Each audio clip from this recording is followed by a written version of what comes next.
จากวัดดับภัยเชียงใหม่สืบสานเวลาผ่าน131 ปีนานไกลวัดพระบาทอุดมรุ่งเรืองงามตาเจ้าน้อยบุญทาวงศาข้าหลวงปวงเชียงใหม่ปกครองหัวเมืองฟ้าทุ่มเทแรงกาย นะโมตัสสะนะโมตัสสะภะคะวะโตอะระหะโตสัมมาสัมพุทธัสสะนะโมตัสสะภะคะวะโตอะระหะโตสัมมาสัมพุทธัสสะนะโมตัสสะภะคะวะโตอะระหะโตสัมมาสัมพุทธัสสะ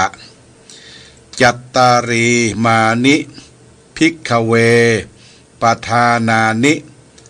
กะตมานิจัตตาริสังวรปทานังมหานัปปทานังภาวนาปทานังอรุคณาปทานันติณบัดนี้จักรับประทานแสดงพระสัทธรรมเทศนาในปทานาทิปยกถาว่าด้วยการเทศนากันแรกเรื่องของความเพียรเพื่อเป็นเครื่องประดับประคับประคองสลองศรัทธาสดับสติปัญญาบารมีเพิ่มพูนกุศลบุญญราศีแด่ท่านสาธุชนคนดีทั้งหลายผู้ตั้งใจสดับรับฟังพระธรรมเทศนาขอท่านสาธุชนผู้มีศรัทธาอุบาสกอุบาสิกาผู้ใจบุญทุกท่านได้โปรดตั้งโสตประสาทของท่านให้เป็นประหนึ่งเป็นภาชนะรองรับพระสัทธรรมเทศนาเพื่อให้เกิดธรรมสวนานิสงส์ตรงความมุ่งหมาย5ประการแห่งการฟังธรรมคือ 1. ได้ความรู้ใหม่ 2. ได้วิจัยเรื่องเก่า 3. ได้บรรเทาสังขาร 4. ได้พัฒนาความคิด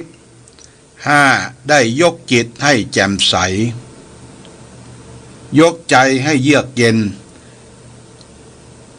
ตั้งดังคำโบราณที่ท่านสอนที่ว่าฆ่าช้างก็ต้องการงาฆ่าปลาก็ต้องการเนื้อฆ่าเสือก็ต้องการหนังถ้าสดับรับฟังพระธรรมเทศนาก็ต้องการมีปัญญานั่นเองดำเนินความตามภาษาบาลีที่ได้ยกมาเป็นอุเทนะสบทณเบื้องต้นว่าจัตตารีมานิภิกขเวปทานามิ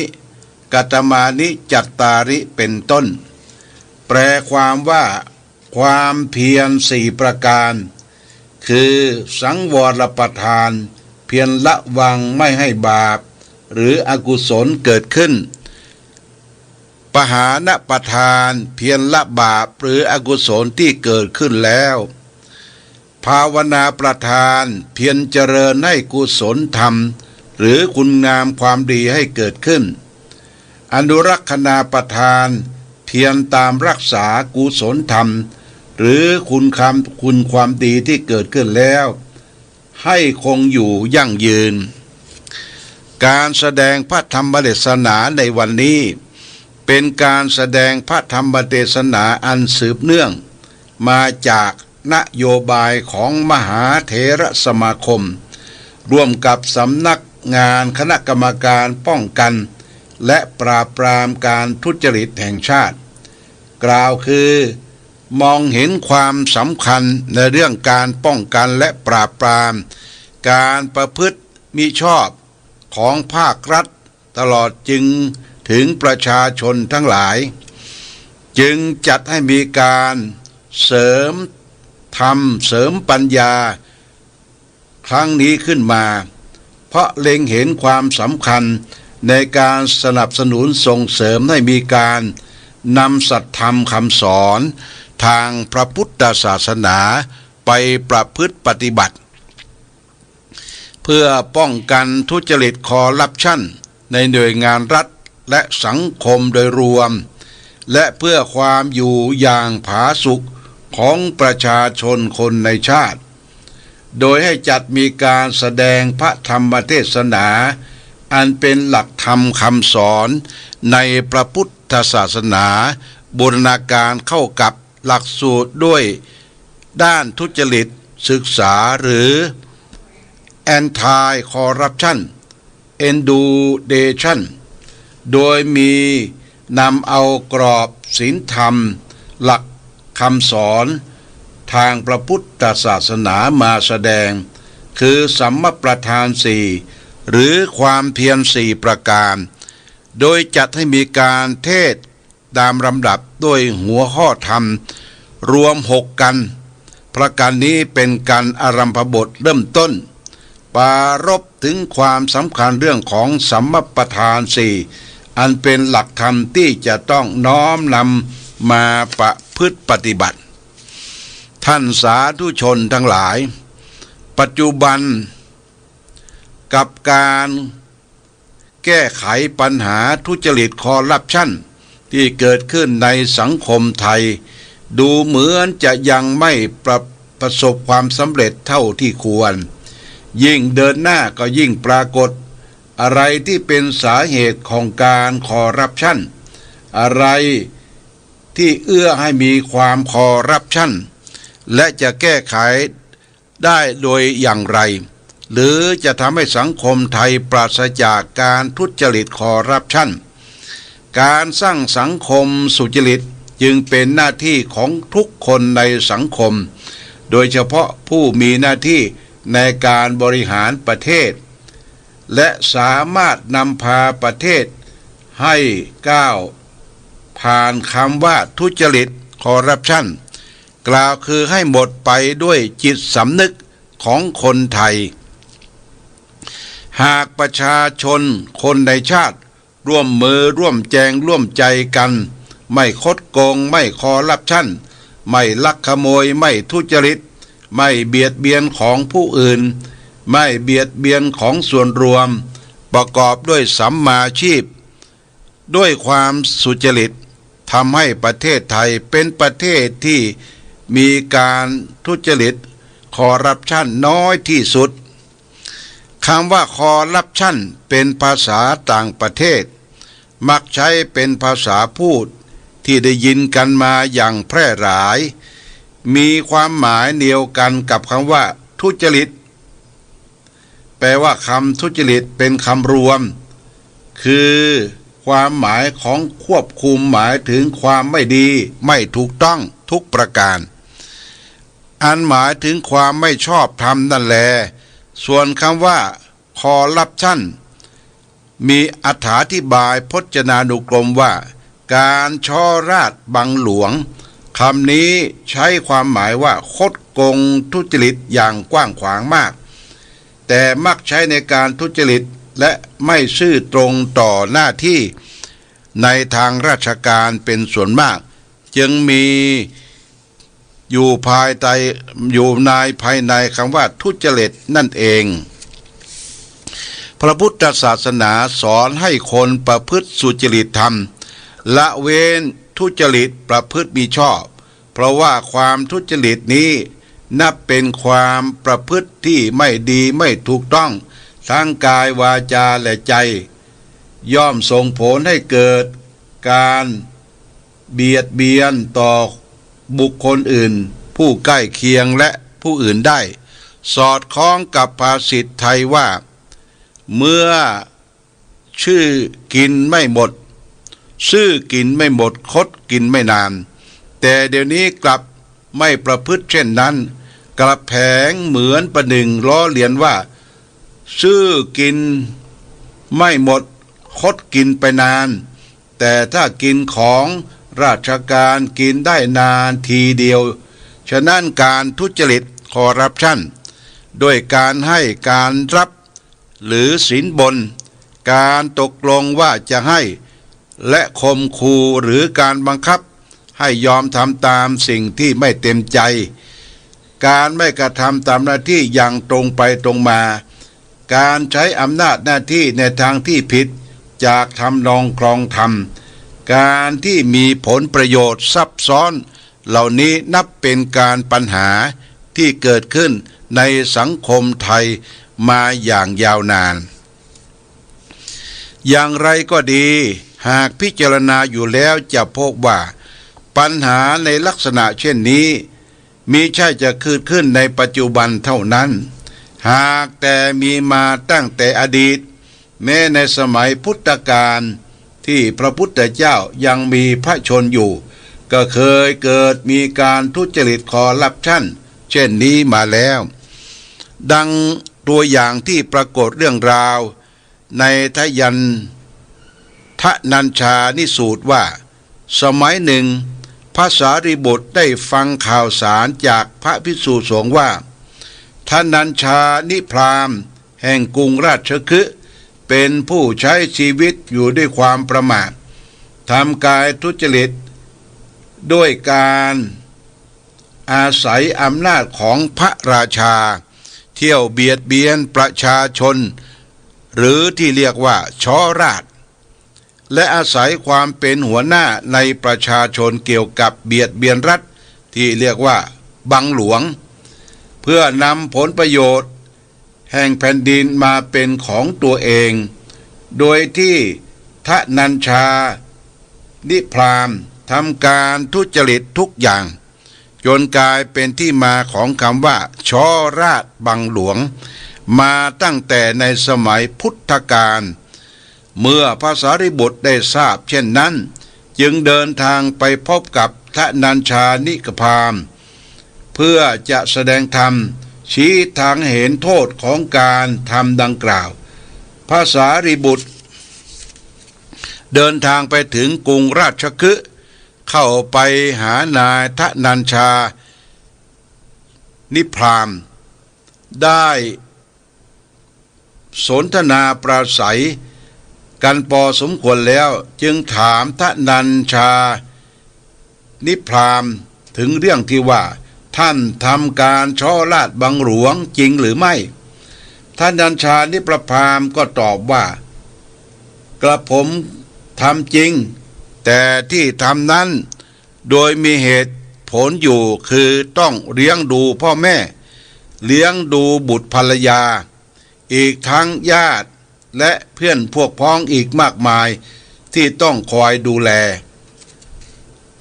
ยังมีลูกน้องและบริวารอีกมากที่พึ่งพาอาศัยกระผมอยู่ดังนั้นที่ทำลงไปไม่ใช่ทำเพื่อตัวเองแต่เสียสละทำเพื่อผู้อื่นทั้งหมดเลยพระสารีบุตรท่านได้ฟังก็แย้งเหตุผลว่าการทำความผิดด้วยการเบียดเบียนทรัพย์จากรัฐและจากประชาชนนาเป็นของตนอ้างว่าจะนำไปเลี้ยงดูพ่อแม่เลี้ยงดูบุตรภรรยาดูแลมิตรสหายบริวารนนั้นเป็นความเห็นแก่ตัวแต่อ้างถึงคนอื่นแท้ที่จริงแล้วผิดที่เกิดขึ้นนี้ล้วนแล้วแต่มาจากตัวท่านนี่เป็นผู้เริ่มต้นของลงมือช้อราชบังหลวงทั้งนั้นท่านจะอ้างว่าทำเพื่อคนอื่นไม่ได้เพราะคนที่ได้รับประโยชน์จากการกระทำเช่นนี้ก็คือตัวของท่านและพวกพ้องของท่านแต่กลับมีผู้เสียหายเพราะท่านไปเบียดเบียนเขาอยู่เป็นจำนวนมากดังนั้นจึงขอให้ท่านเห็นประโยชน์ส่วนรวมของชาติบ้านเมืองมากกว่าประโยชน์ส่วนตนด้วยเถิดหากไม่ทำเช่นนี้ท่านจะต้องรับกรรมอันหนักการกระทำของท่านจึงเป็นการเห็นแก่ตัวและพวกพ้องมิใช่วิสัยของผู้เสียสละทนัญชานิพราหมณ์ได้พิจารณาฟังเหตุผลของพระสารีบุตรอย่างถี่ถ้วนแล้วจึง จึงกับจิตกับใจกับกายกับตัวกับหางกับหัวกับชั่วให้เป็นดีเลิกทำความชั่วที่มุ่งประโยชน์ของตนและพวกพ้องเสียแล้วหันมาทำกรรมดีที่เป็นประโยชน์ต่อส่วนรวมโดยมุ่งเสียสละเพื่อชาติบ้านเมืองต่อไปการให้ความสำคัญต่อประโยชน์ส่วนรวมนี้สมเด็จมหิดลาธิเบศรอดุลยเดชวิกรมพระบรมราชชนกผู้เป็นบิดาแห่งแพทย์แผนปัจจุบันของประเทศไทยทรงพระราชดำรัสไว้ว่าขอให้ถือประโยชน์ส่วนตัวเป็นที่สองประโยชน์ของเพื่อนมนุษย์เป็นกิจที่หนึ่งลาภทรัพย์และเกียรติยศจะตกแก่ท่านเองถ้าท่านทรงทำแห่งสัมมาชีพไว้ให้บริสุทธิ์การทำหน้าที่โดยเห็นแก่ประโยชน์ส่วนรวมมีความสำคัญมากเมื่อทำหน้าที่ด้วยจิตใจที่เสียสละเพื่อประโยชน์เป็นอย่างดีแล้วในภายภาคหน้าย่อมได้รับประโยชน์ส่วนตนตามมาเองไม่ว่าจะเป็นลาภผลทรัพย์สินและชื่อเสียงเกียรติยศจะบังเกิดแก่ผู้เสียสละเพื่อประโยชน์ส่วนรวมแน่แท้นี่เป็นเช่นนี้เพราะการเห็นแก่ประโยชน์ส่วนรวมนี้เป็นธรรมะที่มุ่งทำความเบียดเบียนย่อมก่อทุกข์ที่เกิดขึ้นในโลกเมื่อทำลายความเบียดเบียนให้ย่อมประสบก่อกับความสุขได้อย่างยั่งยืนดังพุทธประสิทธิ์ที่มาในมุจจรินทสูตรว่าอภยาปัชชังสุขังโรเกปานะภูเตสุสัญญโมแปลว่าความไม่เบียดเบียนความสำรวมในสัตว์ทั้งหลายเป็นสุขในโลกความไม่เบียดเบียนในที่นี้ก็หมายความสำรวมในสัตว์ทั้งหลายก็อาจอธิบายว่าความไม่เบียดเบียนเพื่อนมนุษย์หรือการไม่ทำให้คนอื่นเสียซื่อสัตย์หรือสัตว์ให้ได้รับความเดือดร้อนกระทำด้วยความกระทำของตนเองไม่ว่าจะเป็นทางกายทางวาจาและทางใจก็ตามความเบียดเบียนทางกายได้การข่มเหงรังแกผู้อื่นการทำร้ายหรือการกระทำอื่นใดที่เป็นการสร้างทุกข์ให้แก่ผู้อื่นโดยทำให้เขาเดือดร้อนทุกข์ทางกายการเบียดเบียนทางวาจาได้แก่การใช้วาจาทำให้ผู้อื่นเป็นทุกข์เดือดร้อนเช่นการด่าการนินทาการว่าร้ายเป็นต้นเป็นการใช้คำพูดที่เบียดเบียนผู้อื่นให้เกิดทุกข์ความเบียดเบียนทางใจได้การคิดอาฆาตพยาบาทผู้อื่นมีความพิษโลภอยากได้ของผู้อื่นโดยคิดในทางที่จะสร้างทุกข์ให้แก่ผู้อื่นความเบียดเบียนทางกายทางวาจาและทางใจนี้ท่านเรียกว่าอากุศลกรรมบท10ก็หมายถึงทางแห่งการทำความชั่วส่งผลให้เกิดความทุกข์ทางกายและใจหากเว้นการเบียดเบียนดังกล่าวได้จะส่งผลให้เกิดความสุขและหนทางแห่งความดีทางแห่งกรรมที่เป็นความดีเรียกว่ากุศลกรรมบท10อันเป็นฝ่ายตรงข้ามกับอกุศลกรรมบท10โดยเหตุที่ความไม่เบียดเบียนผู้อื่นเป็นทางสร้างความสุขให้เกิดขึ้นในโลกถามว่าควรสำรวมให้ระวังการอยู่ร่วมกันในสังคมอย่างไรจึงเป็นทางในการสร้างความสุขขยายความว่าความสำรวมที่มีปรากฏในสังวรสูตรอันเป็นสูตรว่าด้วยการทำความเพียร4ประการประกอบด้วย 1. สังวรประทานหมายถึงเพียรที่เฝ้าระวังยับยั้งบาปอกุศลธรรมที่ยังไม่เกิดมิให้เกิด 2. ปหานประทานหมายถึงความเพียรที่คอยละบาปอกุศลธรรมที่เกิดขึ้นแล้ว 3. ภาวนาประทาน หมายถึงความเพียรที่ทำอกุศลธรรมที่ยังไม่เกิดให้เกิดขึ้น 4. อรุคณาประทาน หมายถึงความเพียรรักษากุศลธรรมที่เกิดขึ้นแล้วให้ตั้งมั่นและเจริญไพบุญยิ่งขึ้นต่อไป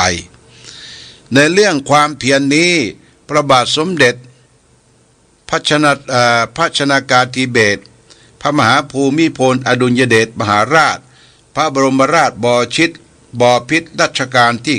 9ได้พระราชทานแก่คณะบุคคลต่างๆที่ได้เฝ้าเนื่องในวันเฉลิมพระชนพรรษา5 ธันวาพศ 2533ว่าการทำงานใดๆไม่ว่าจะเล็กใหญ่ง่ายยากอย่าย่อหย่อนจากความเพียรแล้วหากที่จะให้สำเร็จเรียบร้อยทันเวลาได้ก็อธิบายว่าความเพียรที่ทำให้งานสำเร็จเช่นนี้นับว่าสามารถให้หมดสิ้นความทุกข์กายและทุกข์ใจส่งผลให้เกิดความสุขขึ้นในชีวิตนี้ได้นอกจากความสำรวมระวังในการดำเนินงานด้วยความเพียรพยายามที่ถูกต้องหนทางที่จะนำไปสู่ความสุขโดยการสร้าง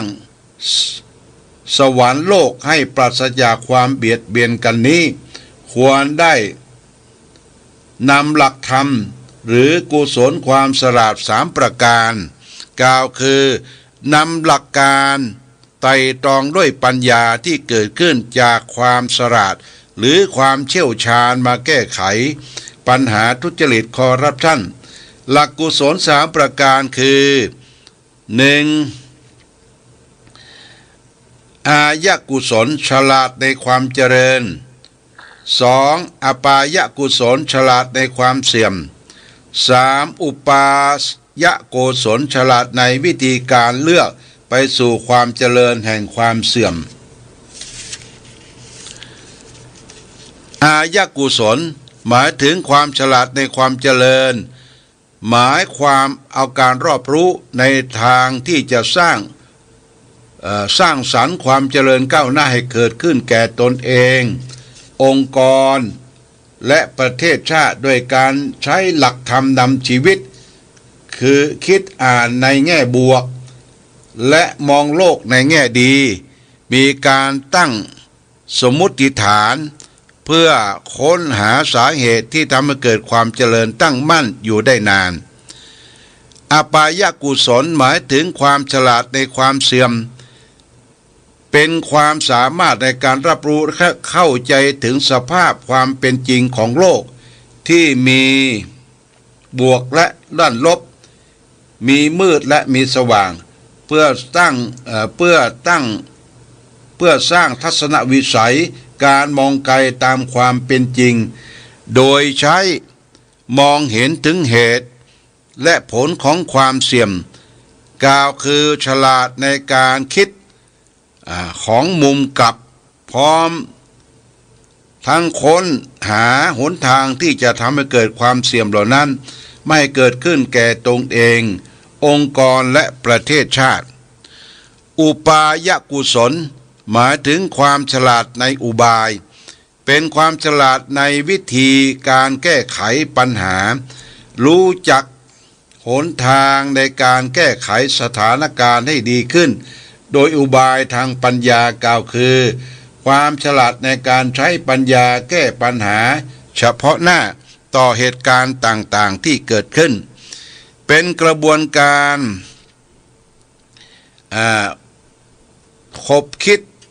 แนวทางแก้ปัญหาด้วยปัญญาโดยชอบพร้อมทั้งอุบายในการสร้างความเจริญดำรงได้นานและหนทางป้องกันมิให้ความเสี่ยมเกิดขึ้นแก่ตนเององค์กรประเทศชาติพระพุทธศาสนาได้มองเห็นความเป็นจริงมิได้มองโลกแต่เพียงแง่มุมใดมุมหนึ่งได้มองโลกตามอริยสัจสี่กล่าวคือเมื่อมีทุกข์ย่อมมีเหตุให้เกิดทุกข์เมื่อมีความทุกข์ดับไปกลายเป็นความสุขก็ย่อมมีแนวทางที่จะดำเนินไปถึงความสุข เช่นนั้นได้ ดังนั้นหากมองโลกในถูกต้องด้วยปัญญาอันแยบขายแล้ว จะพบว่าอริยสัจสี่ข้อนี้สามารถนำไปใช้ในการสร้างความเจริญและความเสื่อมและหนทางและหาหนทางในการแก้ปัญหาได้อย่างสุขุมเพราะอริยสัจสี่ไม่ได้จบอยู่ที่ปัญหาและเหตุที่เกิดของปัญหาเท่านั้นแต่ยังลึกลงไปถึงความดับด้วยว่าปัญหานั้นดับได้ไหมดับด้วยวิธีอย่างไรนำมาสู่หนทางแห่งความดับนั้นอันเป็นวิธีการแก้ปัญหาอย่างที่เป็นรูปธรรมดังนั้นหากบูรณาการด้วยหลักธรรมแห่งกุศล3ประการจะพบว่าเมื่อพบปัญหาก็ย่อมปรารถนาค้นอุบายในการแก้ปัญหาได้ด้วยความเจริญก็ต้องหาอุบายสร้างความเจริญด้วยหลักอายกุศลเพื่อพบปัญหาหรืออุปสรรคในการทำงานก็ได้รับรู้และเข้าใจว่าสิ่งที่สามารถเกิดขึ้นได้เป็นธรรมดาด้วยหลักอปายกุศลเมื่อเข้าถึงปัญหาและอุปสรรคดังกล่าวท่องแท้แล้วก็จะต้องรู้จักใช้ปัญหาในการคิดหาหนทางในการบริหารความเสี่ยมมิให้เกิดขึ้นด้วยตามหลักอุปายกุศลเพราะฉะนั้นต้องรู้เท่ารู้ทันรู้กันรู้แก้รู้เท่าเอาไว้กันรู้กันเอาไว้แก้หากทำได้เช่นนี้ชื่อว่าเป็นผู้รู้จักหาหนทางในการสร้างสุขให้แก่ตนเององค์กรและประเทศชาติโดยชอบประกอบทุจริตสร้างความสุขและความเจริญให้เกิดขึ้นแก่ตนเองผู้นั้นก็อันชอบทำธงชาติและเพลงชาติไทยเป็นสัญลักษณ์ของความเป็นไทยเราจงร่วมใจยืนตรงเคารพธงชาติด้วยความภาคภูมิใจในเอกราชและความเสียสละของบรรพบุรุษไทยประเทศไทย